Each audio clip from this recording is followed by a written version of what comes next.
Kamalane ngothenjiwe simamane sizela ekhaya ememulweni kanene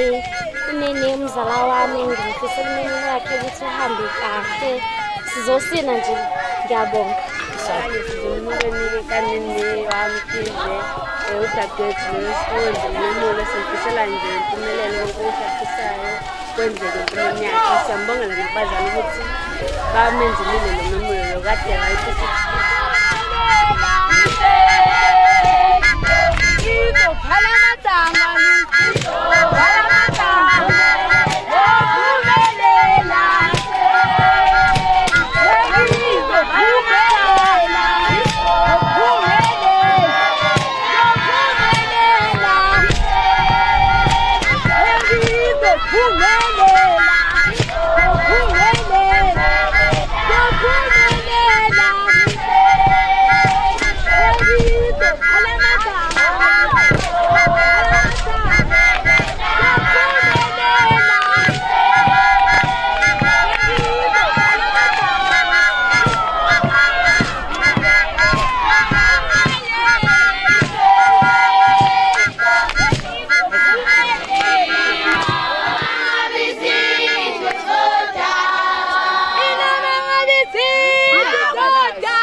Mama wele,